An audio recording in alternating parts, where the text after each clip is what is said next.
Milton Díaz. Estamos transmitiendo por las plataformas más importantes, por Facebook, por YouTube y por supuesto por Zoom. Estamos unidos todos para seguir nuestro estudio de la palabra. Estamos en la serie La Doctrina de Cristo. Es muy importante para nosotros estudiar la doctrina de Cristo porque es el eje fundamental de la teología cristiana, es la dogmática sobre la cual nosotros nos movemos. Y por eso es importante que nosotros aprendamos de cristología, de doctrina de Cristo, que podamos defender nuestra fe ahora que en estos tiempos está siendo muy atacada. Sobre todo es blanco principal de la agenda globalista que estamos viendo en este tiempo, la agenda globalista que está siendo implantada para el nuevo orden mundial. Por lo tanto, nosotros como religión cristiana somos blanco número uno perfecto para ellos porque estamos ralentizando su agenda.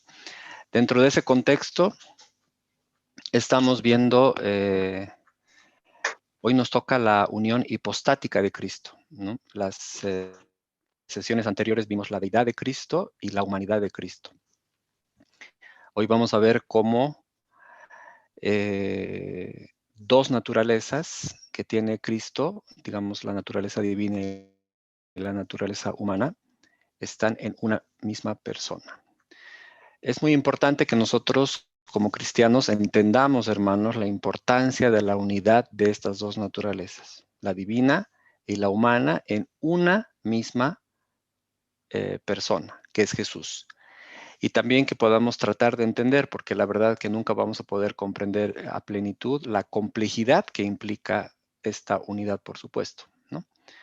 Debemos tener, hermanos, conocimiento de fuentes, de libros, de la palabra. Hay que estudiar la Biblia. Hay que tener un conocimiento muy importante acerca de la unidad de Cristo.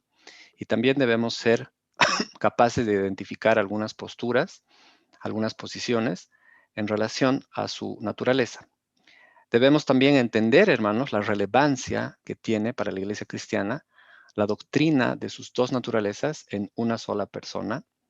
Y por esto es que hemos considerado ya en las sesiones anteriores la deidad y la humanidad de Cristo, y hoy estamos listos para poder entender la unión hipostática. Cristo, hermanos, está vinculado a Dios en cuanto a la deidad y también está vinculado por medio de una madre humana a la humanidad, ¿no? Por tanto, Cristo es hombre, es 100% hombre. Si no estuviera vinculado a la naturaleza por medio de María y hubiera sido simplemente un vientre de alquiler, no estaría vinculado a la humanidad. Cristo sí está vinculado a la humanidad por medio de María. Primera carta de Juan 1:1. Primera carta de Juan 1:1. Lo que era desde el principio, lo que hemos oído, lo que hemos visto con nuestros ojos, lo que hemos contemplado y palparon nuestras manos tocante al verbo de vida. Acá el apóstol Juan está diciendo claramente que él ha visto, que él ha escuchado, que él ha tenido la capacidad de verlo con sus propios ojos a Jesús, sabiendo que él es Dios. Jesús, hermanos, tenía un cuerpo plenamente humano, ¿no? Hemos visto la anterior sesión que tenía un cuerpo plenamente humano con todas las limitaciones que tienen los humanos. Jesús necesitaba dormir, necesitaba descansar, necesitaba comer, tenía angustia, tenía tristeza, lloraba, sufría y podía morir. Y de hecho murió. Por otro lado, al ser hombre, Jesús también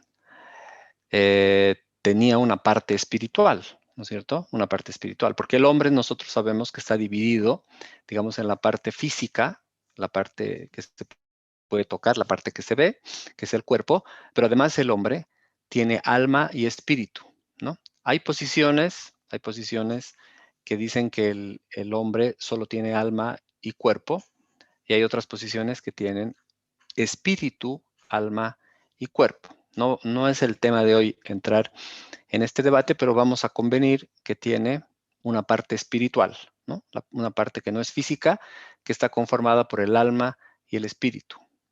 El alma permite, pues el agente, digamos, permite al hombre sentir experiencias de vida, ¿no es cierto? Sentirse vivo, sentir las emociones, sentirse alegre o triste, angustiado, o eufórico, etcétera, ¿no?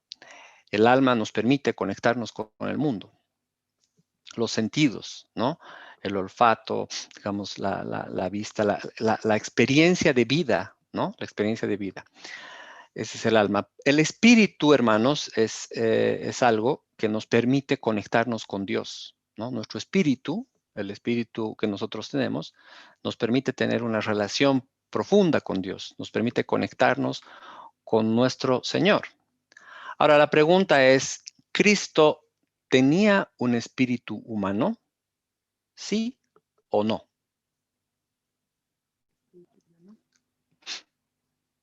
¿Me escuchan, hermanos? ¿Estamos bien hasta acá? Sí. Sí, Perfecto. La pregunta entonces, hermanos, para ustedes. ¿Cristo tenía un espíritu humano? ¿Sí o no?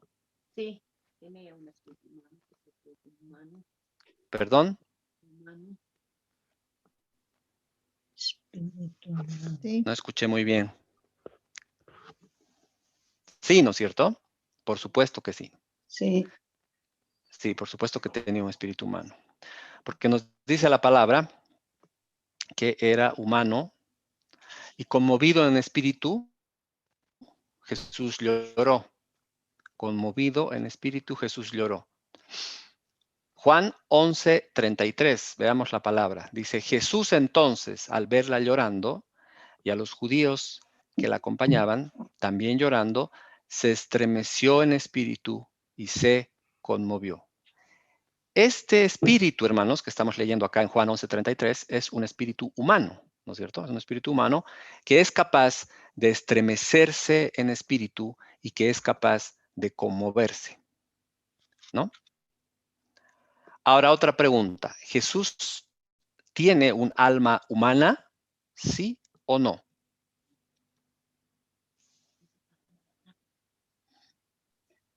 ¿Qué dicen, hermanos? Sí, también. También. Sí. Sí. Tiene un alma humana. Mateo 26:38. Veamos lo que dice Mateo 26:38. Entonces Jesús les dijo, mi alma está muy triste hasta la muerte. Quedaos aquí y velad conmigo.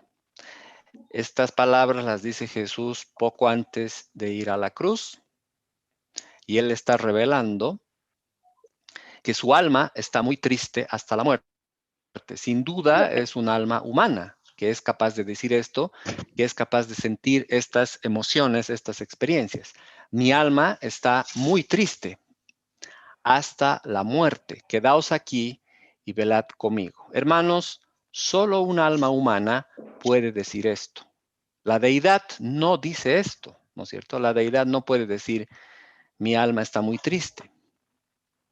Estamos, hermanos, frente a un ser que tiene, sin duda alguna, una forma humana y también tiene una forma divina. ¿Podemos entender plenamente estas dos posiciones? Nuestra mente es capaz de comprender al 100% estas dos posiciones que acabamos de decir. Es complejo, hermanos. Es, por supuesto, un tema muy complejo y ninguna mente es capaz de entender al 100% esto. Que Cristo, hermanos, por favor, les pido que puedan silenciar sus micrófonos, que puedan entender que Jesús es humano 100% y también es Dios 100%. No hay nadie con estas características en el mundo, ¿no? Simplemente una sola persona, única, que es Cristo. Es único, ¿no? Si Jesús es Dios y también es hombre, la pregunta que nos hacemos ahora es, ¿cuál es la subsistencia de este Dios hombre, ¿no? ¿Dónde subsiste? Hemos concluido que Jesús fue completamente divino y también completamente humano. Ahora debemos enfrentar el problema de la relación que hay entre las dos naturalezas en una misma persona, que es Jesús. Lo que acabo de decir, hermanos, es uno de los problemas más difíciles teológicamente de responder y de resolver. Este es uno de los problemas más complejos, es uno de los problemas que más debate ha tenido, más controversia, más discusión, más posiciones, y ha generado muchas complicaciones a la iglesia, por lo cual se han tenido que llevar adelante concilios a lo largo de la historia. Este problema, junto con el problema de la Trinidad, de la comprensión de la Trinidad, es uno de los más complicados.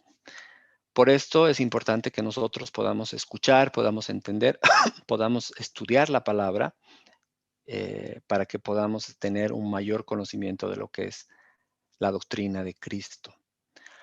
Bien, volviendo. Para que la redención conseguida, hermanos, en la cruz les sirva a la humanidad, sea válida para la humanidad, debe ser obra, sin duda, del Jesús humano, ¿no? Para que Él sea un representante nuestro, para que Él sea un representante nuestro, para que todo este plan de redención le sirva a la humanidad, Jesús tiene que ser humano, necesariamente.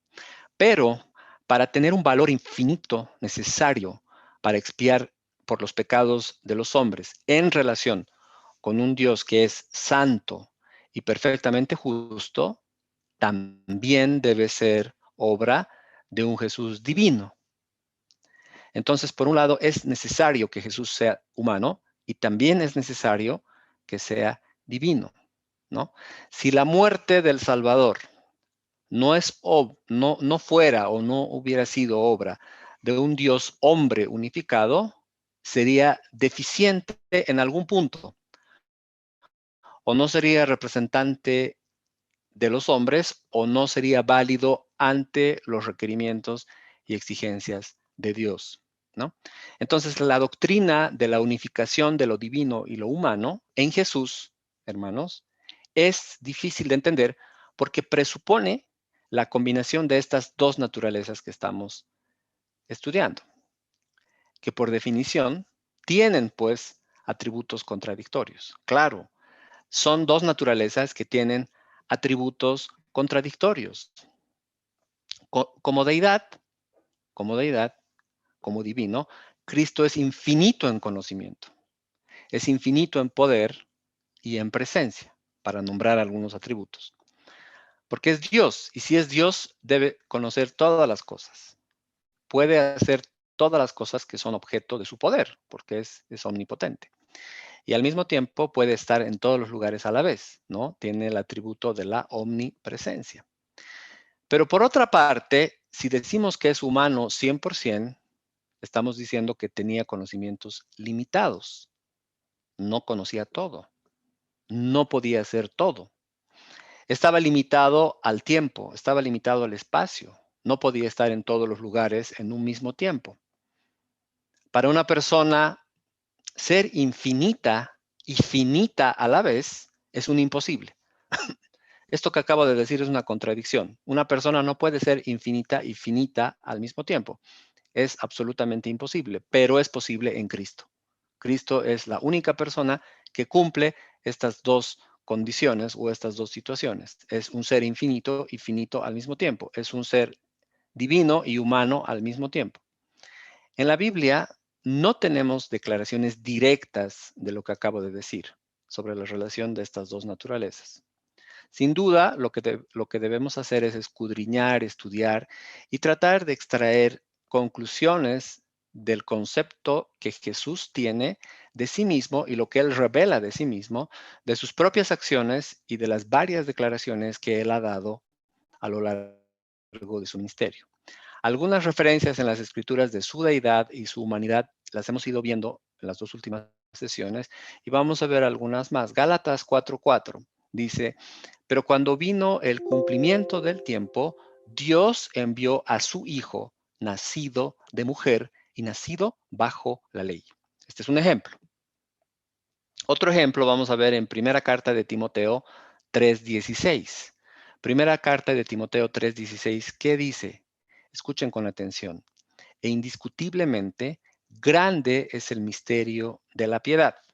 Dios fue manifestado en carne, justificado en el Espíritu, visto de los ángeles, predicado a los gentiles, creído en el mundo, recibido arriba en gloria, ¿no? Acá claramente nos está explicando las características de Jesús. ¿Cómo era Jesús?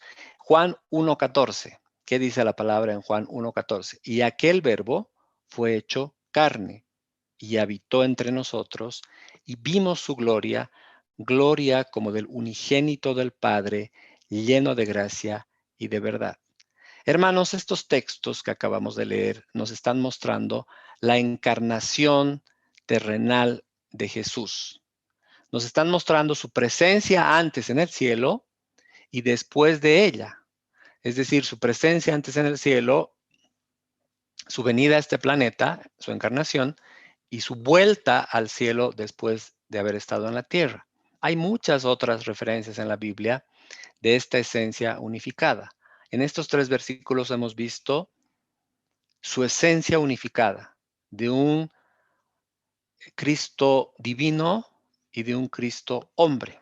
Por ejemplo, hermanos, Pablo dice que la obra redentora de Cristo es la de unir a los judíos y a los gentiles y mediante la cruz reconciliar con Dios a ambos en un solo cuerpo, matando en ella las enemistades. Fíjense lo que dice Efesios capítulo 2 del 16 al 18. Efesios 2 del 16 al 18. Y mediante la cruz reconciliar con Dios a ambos en un solo cuerpo, matando en ella las enemistades. Y vino y anunció las buenas nuevas de paz a vosotros que estabais lejos y a los que estaban cerca. Porque por medio de él, los unos y los otros, tenemos entrada por un mismo espíritu al Padre. Tremendo este versículo, ¿no? Nos está mostrando las características que tiene Jesús. También Juan dice de Jesús en primera carta de Juan, capítulo 2, versículos del 1 al 2. Hijitos míos, estas cosas os escribo para que no pequéis. Y si alguno hubiere pecado, abogado tenemos para con el Padre, a Jesucristo el justo. Y Él es la propiciación por nuestros pecados. Y no solamente por los nuestros, sino también por los de todo el mundo. Esta obra de Jesús, que asume tanto su humanidad como su deidad, es la obra de una persona a la que se describe en la misma carta de Juan, y lo hemos leído hace un momento, como el Hijo al que el Padre ha enviado como Salvador del mundo. Y tenemos más ejemplos, hermanos, ¿no? Tenemos más ejemplos. Vamos a ver algunos más. Primera de Juan 4:2. A ver qué dice primera carta de Juan 4:2. En esto conoced el Espíritu de Dios. Todo espíritu que confiesa que Jesucristo ha venido en carne es de Dios. Primera carta de Juan 4:15. Todo aquel que confiese que Jesús es el Hijo de Dios, es decir, la segunda persona de la Trinidad, Dios permanece en él y él en Dios. Primera carta de Juan 5:5. ¿Quién es el que vence al mundo, sino el que cree que Jesús es el Hijo de Dios? Primera carta de Juan 4:14. Y nosotros hemos visto y testificamos que el Padre ha enviado al Hijo, el Salvador del mundo. Todas estas referencias que estoy dando muestran a un Cristo unificado, hermanos.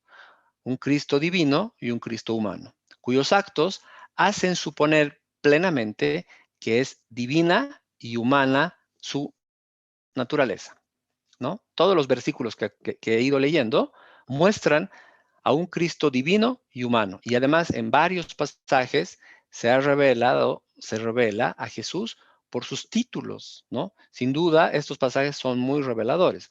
Tenemos en la Biblia situaciones donde un título divino de Cristo se utiliza para referirse a una actividad humana de Jesús y viceversa. Por ejemplo, fíjense, es bien interesante esto. Primera carta de Corintios 2:8. Vayamos a primera carta de Corintios 2:8. la que ninguno de los príncipes de este siglo conoció. Porque si la hubieran conocido, nunca habrían crucificado al Señor de gloria. Está hablando de un título divino y está hablando de una actividad humana, de una cuestión histórica humana, ¿no es cierto? La que ninguno de los príncipes de este siglo conoció. Porque si la hubieran conocido, nunca habrían crucificado al Señor de gloria. Entonces aquí hay una referencia cruzada. Otra, Pablo hablando en Colosenses capítulo 1, 13 y 14. Colosenses 1, 13 y 14.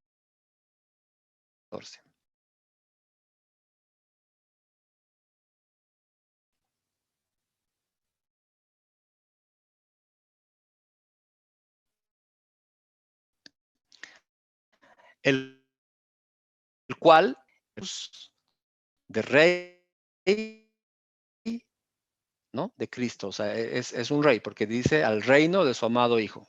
Tenemos un estatus de rey del Hijo de Dios, colocada, la palabra más correcta acá es yuxtapuesta, ¿no? Es colocada al lado, junto al lado, eso es yuxtapuesto.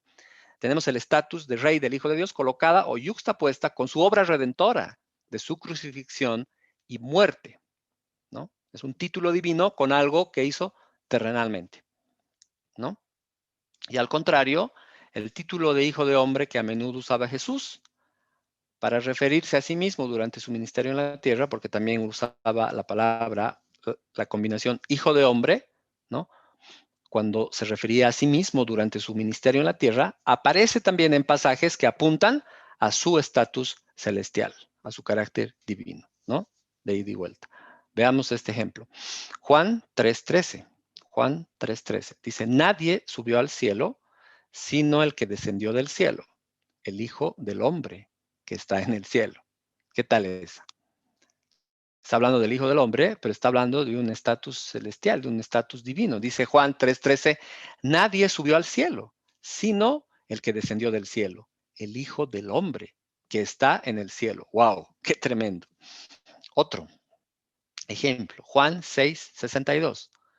Juan 6:62 dice, porque pues, no, perdón, pues que si viereis al Hijo del Hombre subir a donde estaba primero, pues que si viereis al Hijo del Hombre subir a donde estaba primero, ¿no? Está hablando del Hijo del Hombre, pero de su estatus celestial, donde estaba primero. Ahora, ninguna de estas referencias que acabamos de leer, hermanos, contradice el hecho de que Jesús es humano y divino, preexistente, que encarnó, ¿no? No hay contradicciones. Aparentemente podría ser, pero no hay contradicciones. Tampoco hay sugerencias en estos textos que Jesús haya hecho cosas de forma alternativa, es decir, unas veces como si fuera una persona 100% divina y otras veces como si fuera una persona 100% humana, ¿no? Siempre ha actuado como una unidad consistente, no contradictoria. Entonces tenemos que preguntarnos, ¿qué subsistencia hay de ese Dios hombre? La naturaleza divina subsiste eternamente en la persona divina que la expresa. Claro, la naturaleza divina subsiste eternamente en la persona divina que la expresa, ¿no? Porque la personalidad es la expresión de nuestra naturaleza.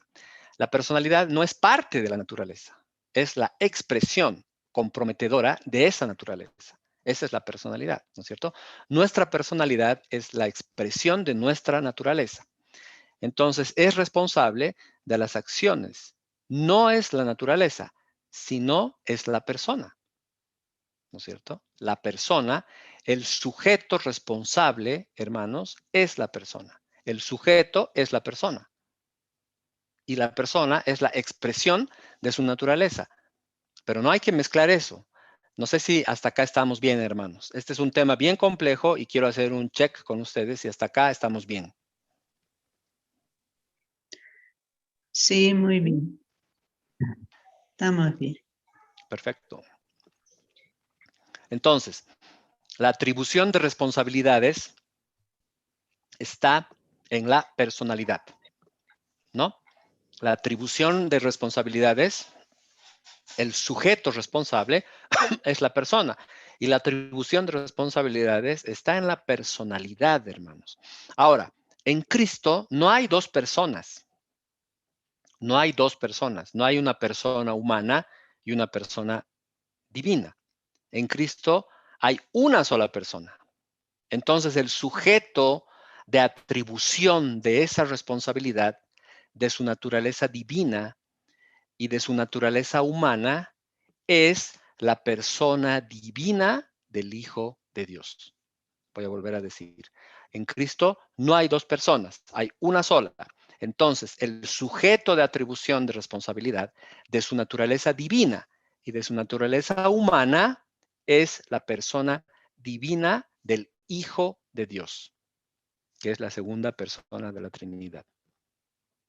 Esa persona divina es también una persona divina humana, con dos naturalezas. Una divina y una humana. Voy a volver a repetir, hermanos, esto es bien, bien complicado. Esta persona divina es también una persona divina humana, con dos naturalezas. Entonces surge el concepto de Dios hombre, que en griego sería theos antropos, ¿no? No es un concepto de Dios y hombre separados. Dios hombre. Dios hombre. A Cristo entonces le es propio lo que recibe de María en cuanto a humanidad, como lo que recibe de Dios en cuanto a deidad. A Cristo le es 100% propio todo lo que recibe de María en cuanto a humanidad. Y es propio todo lo que recibe de Dios en cuanto a deidad. Está tan vinculado a la humanidad porque es hombre, como a la deidad porque es Dios. Está vinculado a la humanidad por María y está vinculado a la deidad por su Padre, por Dios. El gran problema, hermanos, es si esa unidad de las dos naturalezas que estoy explicando se realiza en una apropiación o en el núcleo mismo de la persona. Y hemos llegado al punto más complicado del estudio. El gran problema es entender si esta unidad de las dos naturalezas es en o es in.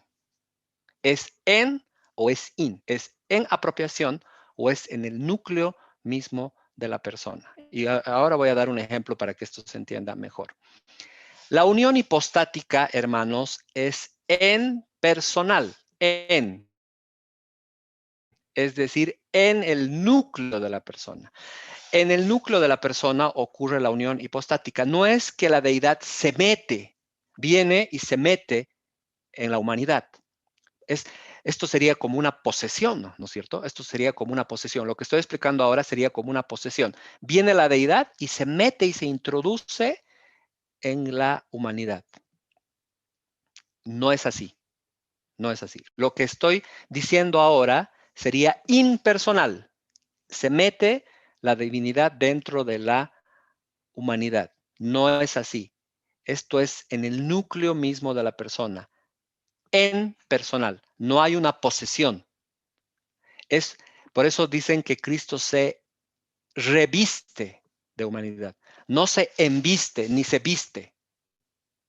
Cristo no se embiste, no se inviste, se reviste de humanidad.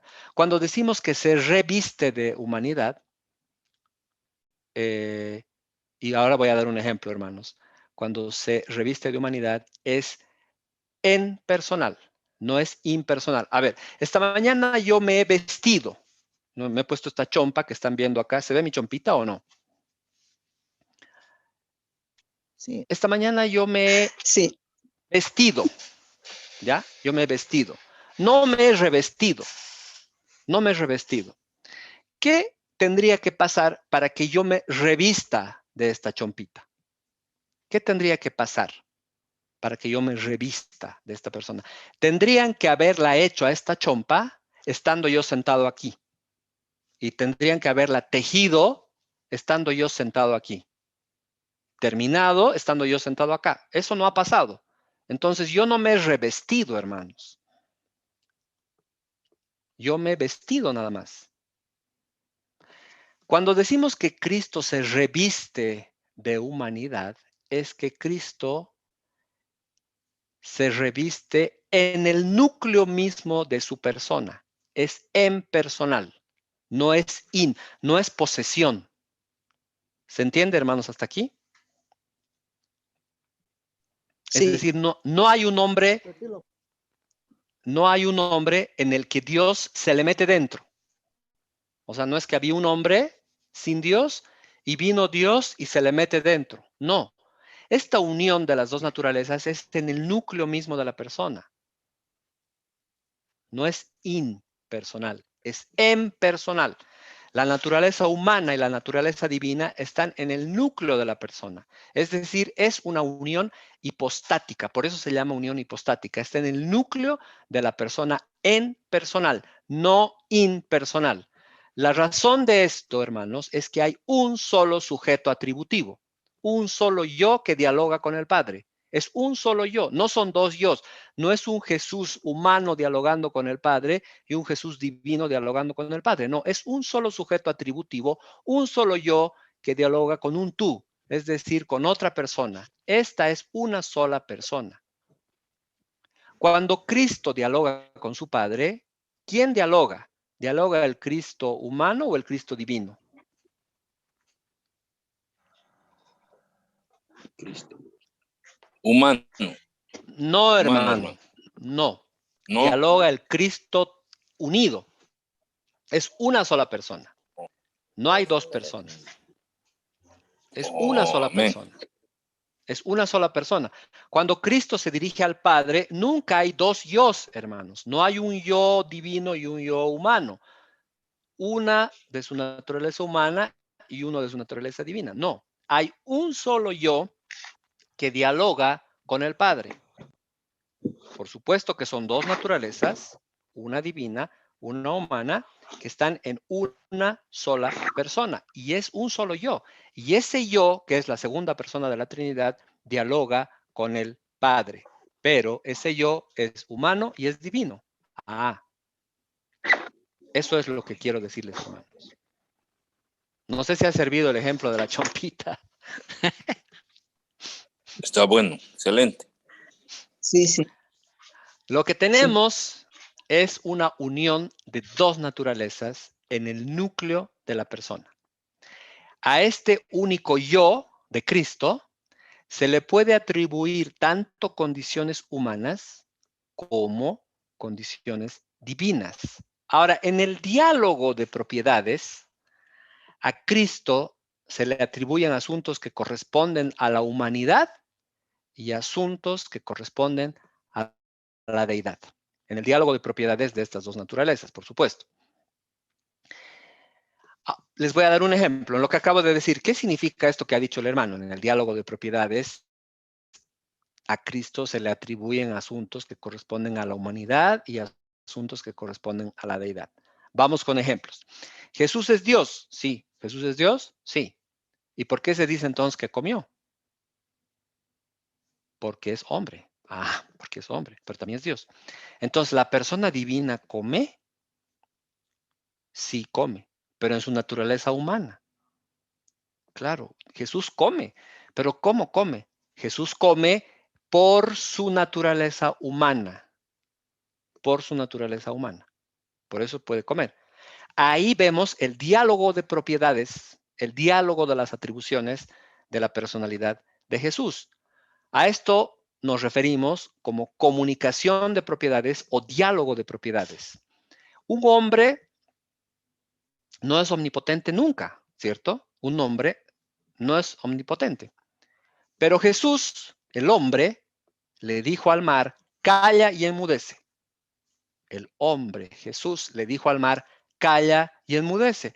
¿Quién le comunica a esa naturaleza humana la omnipotencia?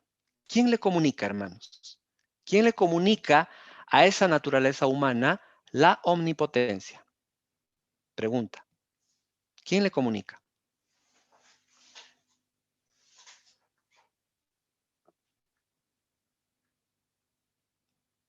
a esa naturaleza humana, ¿quién le comunica la omnipotencia? ¿Quién le da esa capacidad para decir al mar, calla y enmudece? ¿Quién le da? ¿Hola? Hermanitos, ¿algún El representante Padre. El Dios, de Padre. la yo iglesia creo que Koinonia? Dios mismo, El Padre. Dios ¿Pero mismo, quién? ¿Quién? ¿Qué Dios. persona de la Trinidad? Jesús mismo, que es Dios El también. Padre. Exactamente. Esa es la respuesta correcta. La persona divina del Hijo de Dios le comunica esa capacidad, porque ese milagro Él lo hizo en su propia autoridad, en su propia autoridad. Él no ha recurrido a nadie. Él hizo ese milagro de callar y enmudecer al mar en su propia autoridad. Entonces, ¿quién le comunica esa capacidad divina a la persona humana? Porque Jesús es humano ahí. La persona divina del Hijo de Dios. Hay otros milagros que hace por el poder del Espíritu, por el dedo de Dios que es el Espíritu Santo. En este caso, ¿quién le comunicaría esa capacidad divina a la persona humana de Jesucristo cuando hace un milagro por el poder del Espíritu? ¿Quién le comunicaría eso? Jesús en su divinidad. No sé si se puede No, decir, en ¿no? este caso ya no. En este caso no. En este caso le comunicaría el Espíritu Santo, porque ese milagro lo está haciendo en la autoridad del Espíritu Santo, no en su propia autoridad. Porque dice que muchos milagros los hizo por el poder del Espíritu Santo. Pero en el ejemplo del mar, hermanos, en el ejemplo del mar, cuando le dice al mar calla y enmudece, lo hace en su propia autoridad. Por lo tanto, quien le comunica ese atributo de omnipotencia es la segunda persona de la Trinidad, que es el Hijo de Dios. ¿Se entiende, hermanos? Ese Amén. silencio. Es Sí, sí. complicado este tema, hermanos, pero necesitamos entenderlo. Las dos naturalezas no se mezclan jamás. La naturaleza divina está separada de la naturaleza humana, pero la persona es una sola.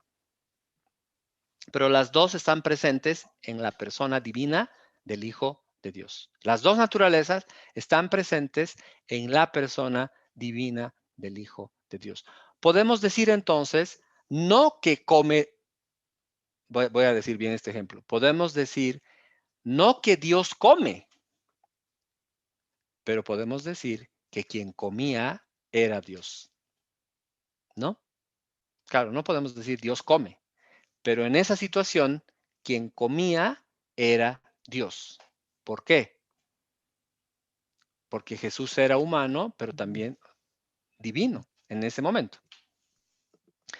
Complicado, pero seguimos, hermanos. La unión hipostática, entonces, es la subsistencia definitiva de dos naturalezas en la persona divina del Hijo de Dios. Repito una vez más. La unión hipostática es la subsistencia definitiva de estas dos naturalezas en la persona divina del Hijo de Dios. Cuando nos referimos a su naturaleza humana, nos referimos a una naturaleza limitada por el tiempo y por el espacio. A esta naturaleza humana se le comunica el conocimiento divino en la necesidad que es precisa para realizar la obra que le ha sido encomendada, ¿no? A esta naturaleza humana que tiene Jesús se le van comunicando conocimientos divinos en la necesidad que le es preciso para realizar las obras que el Padre le ha encomendado. ¿Cómo es esto? A ver, ¿cómo puede ser esto? Voy a dar un ejemplo. Como Mesías, Jesús, ¿tiene poder sobre Satanás, sí o no? Sí. Hermanitos, como Mesías, Sí, Jesús, tiene. ¿tiene poder sobre Satanás, sí o no? Sí, tiene. Pero Sí, sí. una pregunta, ¿acaso un hombre tiene poder sobre Satanás?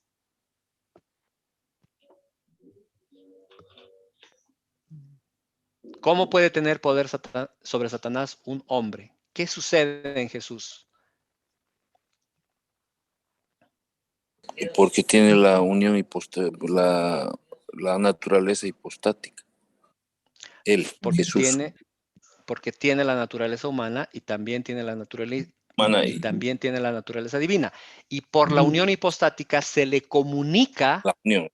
una capacidad divina, que es tener poder sobre Satanás.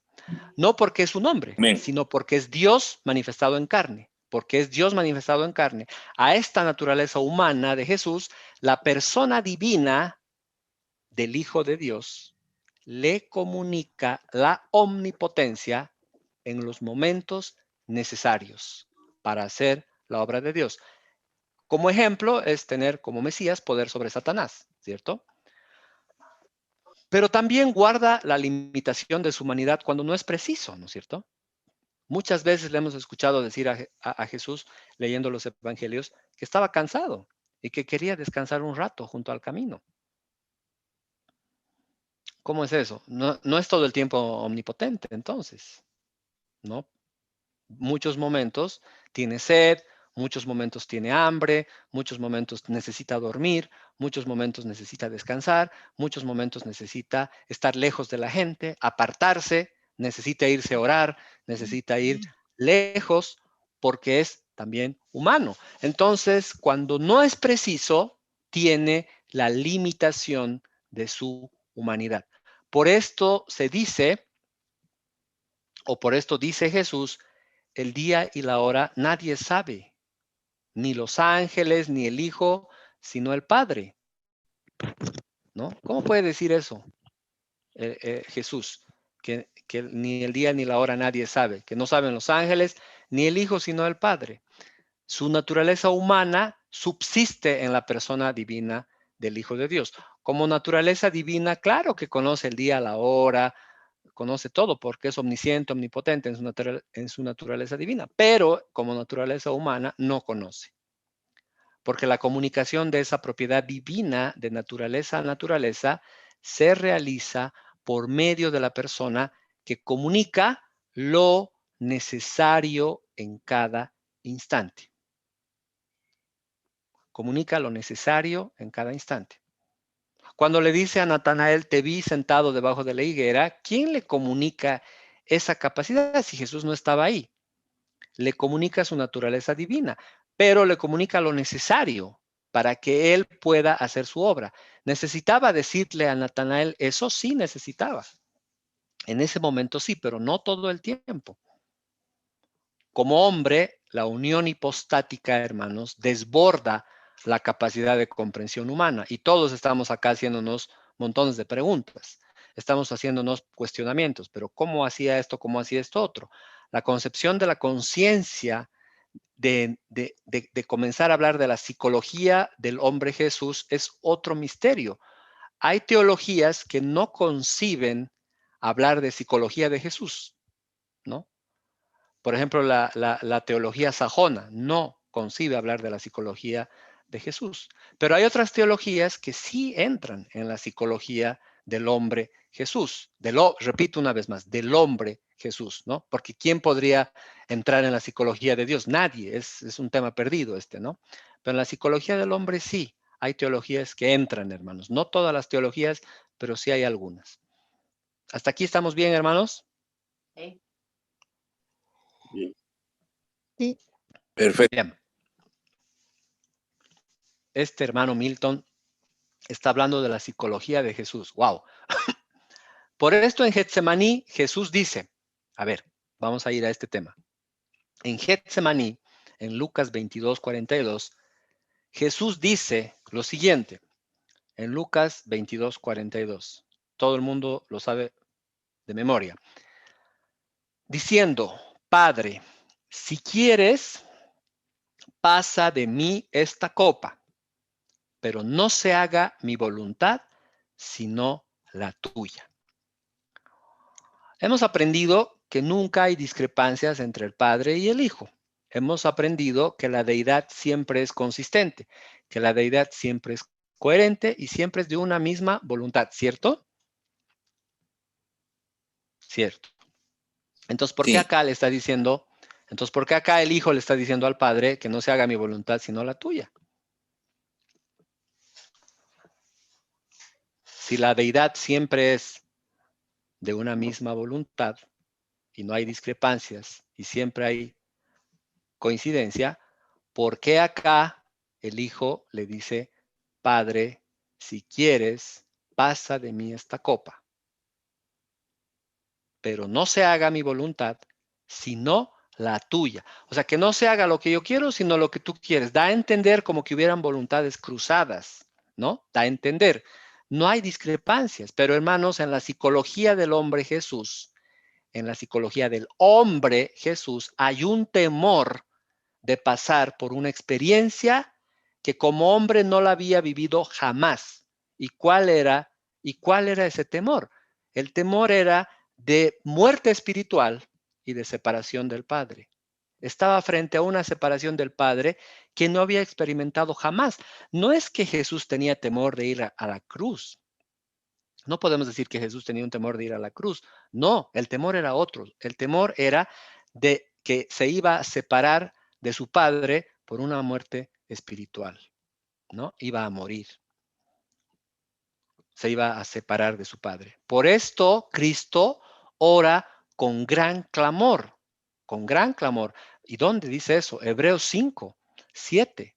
Vayamos a Hebreos 5, 7. Dice, y Cristo en los días de su carne, ofreciendo ruegos y súplicas con gran clamor y lágrimas, al que le podía librar de la muerte, fue oído a causa de su temor reverente. ¿Y cómo fue oído? ¿Cómo fue oído? Y Cristo en los días de su carne, ofreciendo ruegos y súplicas con gran clamor y lágrimas al que le podía librar de la muerte, fue oído a causa de su temor reverente.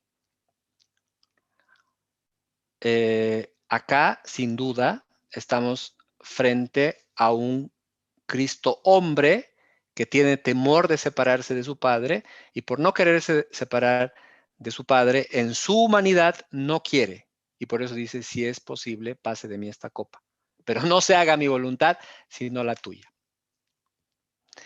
Acá hay dos posiciones en este estudio, ¿no? En la iglesia oriental hay una posición y en la iglesia occidental hay otra posición. En la posición oriental dice que no es correcto intentar penetrar en la conciencia de Cristo, en la psicología de Cristo, que equivale a investigar a la deidad, y no podemos investigar a la deidad. Sin embargo, la naturaleza humana subsiste en la persona divina. No están investigando la persona, se está investigando la naturaleza por ser humano, es un hombre también. Entonces, la posición de la iglesia occidental llega a presentar a Jesús con una personalidad que se debe manifestar en las dos naturalezas, en una personalidad coherente, consistente, de quién es y para qué misión ha sido encomendada. Entonces, para la ejecución, hermanos, de la misión salvadora, Dios se hace hombre para sustituir al hombre. Jesús necesitó en ese momento que les estaba contando de Getsemaní un estímulo para ir a la cruz, ¿sí o no?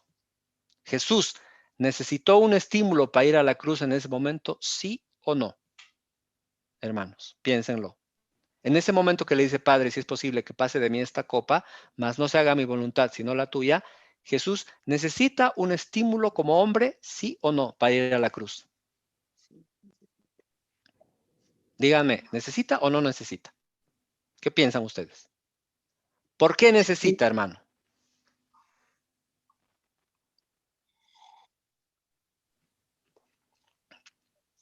¿Ya? Perfecto, porque como Dios no necesita ningún estímulo de nada, ¿no es cierto? Ahora, hermano Gonzalo, ¿cuál es el estímulo que recibe?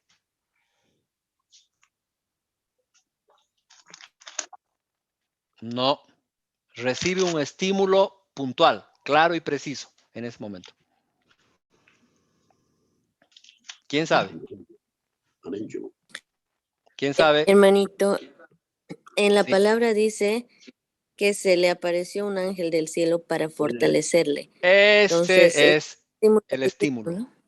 Ese es el estímulo. Excelente, hermana. En la agonía de Getsemaní, Dios le envía un ángel para confortarle. Ese es el estímulo que Jesús necesitaba. Jesús estaba angustiado en ese momento. Jesús estaba sufriendo. Se trataba de una experiencia de separación del Padre tremenda. Y dice la palabra en Lucas 22, del 43 al 44, y se le apareció un ángel del cielo para fortalecerle. ¡Wow! ¡Qué tremendo! Y se le apareció un ángel del cielo para fortalecerle. Y estando en agonía, oraba más intensamente y era su sudor como grandes gotas de sangre que caían hasta la tierra. Acá vemos una psicología en Cristo. Claro, hermano, vemos una psicología en Cristo. La posición occidental reconoce rasgos personales en su dimensión humana. ¿Cómo puede ser que Cristo necesite un ángel para fortalecerle si Él es Dios? La comunicación de propiedades depende de la misión. En ese momento, Jesús estaba pasando por una pena y por una angustia tremenda que en su humanidad necesitaba un ángel que le fortalezca y le reconforte. Jesús dice, si es posible, pase de mí esta copa. En Jesús había esa angustia. Y Jesús, hermanos, no hizo nunca una definición de su persona, ¿no? No dijo, bueno, yo les voy a contar cómo yo soy, digamos, no, nunca hay eso en la palabra. Pero siempre dice, yo soy, y siempre hace acciones cuyo comportamiento se expone en quién es Él, ¿no? Solo Dios, por ejemplo, puede perdonar pecados. Sí, solo Dios puede perdonar pecados, pero Él perdona pecados. Esa acción de Jesús muestra que Jesús es Dios. Por ejemplo, ¿no? Esta acción expresa una verdad bíblica, que Jesús es Dios, porque solo Dios puede perdonar pecados. Y Jesús decía que Él tenía autoridad para perdonar pecados. Jesús entonces, en relación con el Padre, se constituye en obediencia hasta alcanzar la muerte. En su relación con el Padre, se constituye en obediencia hasta alcanzar la muerte. Pero un ratito, ¿acaso no es hijo coigual en la deidad? Sí, pero en relación con el Padre se pone en una relación de subordinación hasta alcanzar la muerte y terminar el plan de redención. Por esto ahora vamos a entender mejor lo que hemos leído varias veces en Filipenses 2, del 6 al 8, el cual, siendo en forma de Dios, no estimó el ser igual a Dios como cosa a que aferrarse, sino que se despojó a sí mismo, tomando forma de siervo, hecho semejante a los hombres, y estando en la condición de hombre, se humilló a sí mismo, haciéndose obediente hasta la muerte y muerte de cruz. Con todo este concepto de unión hipostática, espero que hayamos entendido este pasaje de forma más completa. Cristo desciende voluntariamente para redimir a la humanidad, voluntariamente. Todo bajo su control voluntario, en máxima libertad de la deidad, porque a la deidad no se le puede obligar, en su máxima libertad, pero en su máximo control, en su máxima libertad, se pone en obediencia al Padre. En la absoluta libertad, vuelvo a repetir, siendo en forma de Dios, se despojó a sí mismo. ¿Se entiende, hermanos, hasta aquí? Amén. Bien, una vez, es complicado este tema, hermanos. Una vez que entramos a estos temas, en la iglesia se han generado montones de posturas, montones de debates, controversias, discusiones, etcétera, etcétera. Por esto es que la iglesia ha necesitado resolver estos conceptos en concilios. Por ejemplo, en el concilio de Nicea, el año 325, el concilio de Constantinopla, el 381 después de Cristo, y han ido surgiendo las preguntas de por qué era necesario para Jesús tener dos naturalezas. ¿Y qué significa declarar que era completamente Dios y que era completamente hombre? Surgen varias respuestas que han sido rechazadas por ser inadecuadas o por ser herejías.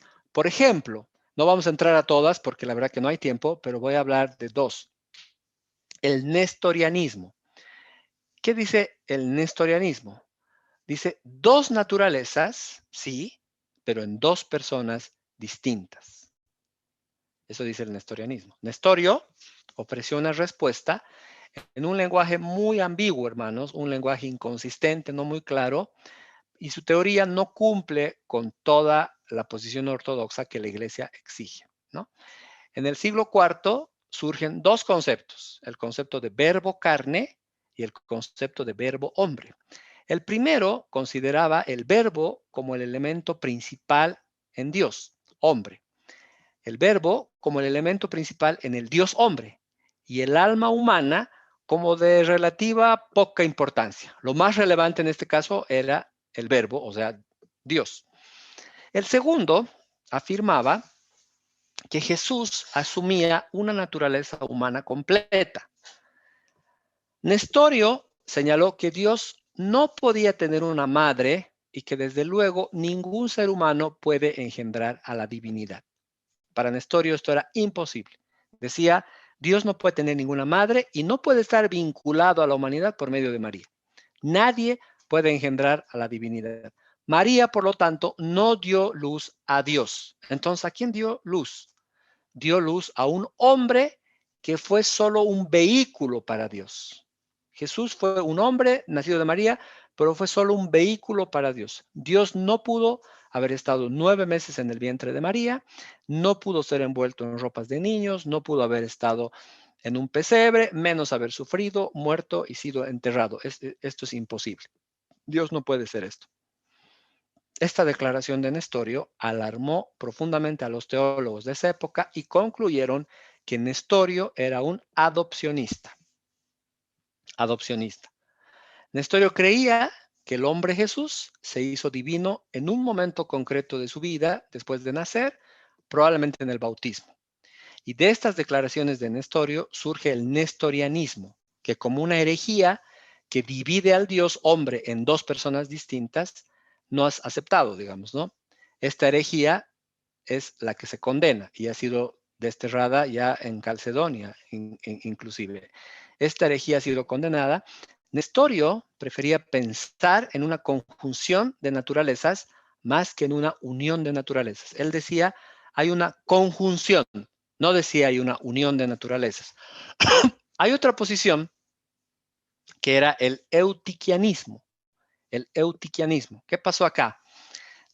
Después del concilio de Éfeso, el año 431, se elaboró un documento originado por los obispos orientales de Antioquía que habían apoyado en su momento a Nestorio en Éfeso, pero fue enviado por Juan de Antioquía a Cirilo. Y este documento, Cirilo lo acepta en el año 433. Se decía que Jesús no tenía dos naturalezas, sino una sola.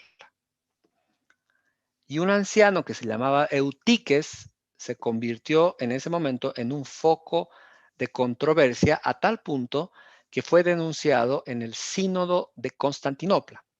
¿Qué pasa con Eutiques? Eutiques declara que el Señor Jesucristo, después de nacer, poseía una única naturaleza, la de Dios encarnado y convertido en hombre. Una única naturaleza. Eutiques rechazaba la idea de las dos naturalezas. No decía, no hay dos naturalezas, hay una sola. ¿Cuál es la naturaleza de Jesús? Decía, es la naturaleza de un Dios encarnado y convertido en hombre. ¡Wow! Decía, no tiene dos naturalezas porque es contraria a las escrituras y a las opiniones de los padres. Rechazaba esa postura. Sin embargo, suscribía la idea de nacimiento virginal y afirmaba que Cristo era simultáneamente perfecto Dios y perfecto humano. Entonces era esto como una forma de docetismo. Sí, era como una forma de docetismo. Entonces esto ya empezó a desbordarse, hermanos, que unos por aquí que tienen una sola, ¿no? Que dos en uno en dos. Esto empezó a hacer un caos, a hacer un desastre de herejías, de posturas, de teorías, etcétera, etcétera, hasta que el tema se zanja finalmente en Calcedonia y se declara uno y el mismo Cristo, Hijo, Señor, unigénito, para ser reconocido en dos naturalezas, inconfundibles, incambiables, indivisibles, inseparables, por ningún medio de distinción de naturalezas desaparece por la unión, más bien es preservada la propiedad de cada naturaleza y concurrentes en una persona y una sustancia, no partida ni dividida en dos personas, sino uno y el mismo Hijo y unigénito Dios, la palabra, el Señor Jesucristo, como los profetas desde el principio lo han declarado con respecto a Él y como el Señor Jesucristo mismo nos lo ha enseñado y el credo de los santos padres nos ha sido dado. Y con esto se zanja, hermanos, las teorías o las posiciones como el nestorianismo, que fue sin duda una herejía, o como el eutiquianismo, que fue otra, ¿no?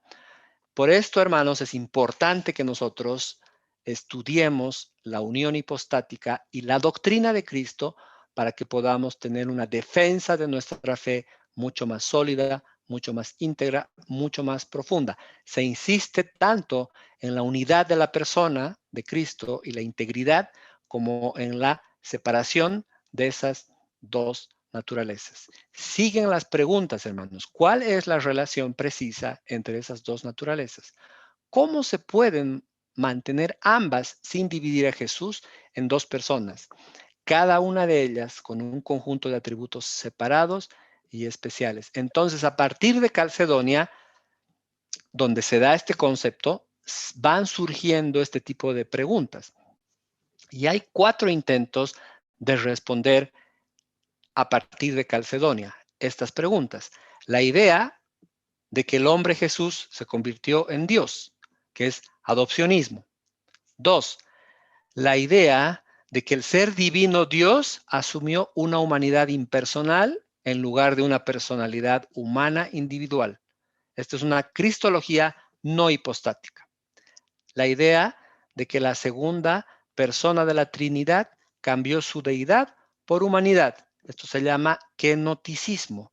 Y finalmente, la idea de que la encarnación era el poder de Dios presente en un ser humano, que sería la doctrina de la encarnación dinámica. Estas 4 posiciones simplemente se las nombro como referencia. Sin duda hay mucho por estudiar y obviamente nosotros no tenemos el tiempo, pero lo que acabo de decir entra en conflicto o en contradicción con lo que dice Colosenses 2:9. ¿Qué dice Colosenses 2:9? Porque en él habita corporalmente toda la plenitud de la deidad. Entonces choca con estas posiciones. Por ejemplo, con la doctrina de la encarnación dinámica, choca totalmente. Choca también con la singular naturaleza de su calidad de hijo, porque ¿qué dice Juan 3:16? Porque de tal manera amó Dios al mundo que ha dado a su Hijo unigénito para que todo aquel que en él cree no se pierda, mas tenga vida eterna. Y también choca con la preexistencia de Cristo, porque Juan 1:18 dice, a Dios nadie le vio jamás. El unigénito Hijo que está en el seno del Padre, Él le ha dado a conocer. Entonces estas posiciones se van cayendo, hermanos, por estas verdades bíblicas. Concluimos finalmente que Jesús es coigual, es igual con la deidad en la Trinidad, ¿no? Porque es Dios. Funcionalmente quedó subordinado al Padre mientras duraba el plan de redención, mientras duraba la encarnación, y esto lo hizo Jesús para 2 cosas, para revelar al Padre y para redimir a la humanidad. Tomando naturaleza humana, aceptó ciertas limitaciones en el funcionamiento de sus atributos divinos, pero nunca dejó de ser Dios. No hubo pérdida de sus atributos divinos, sino una suma de atributos humanos. Él sumó atributos humanos y que la unión de las dos naturalezas significa que no funcionan de forma independiente. Jesús no ejercitó su deidad unas veces y otras veces su humanidad de forma separada. Siempre fue una misma persona, única persona consistente, siempre consistente, no contradictoria, ¿no? Seguía teniendo poder de estar en todas partes a través de su omnipresencia. Sin embargo, como un ser encarnado, humano se encontraba limitado por el uso de este poder, por la posesión de tener un cuerpo humano. Este es nuestro Señor Jesús. Gracias, hermanos, sean bendecidos grandemente.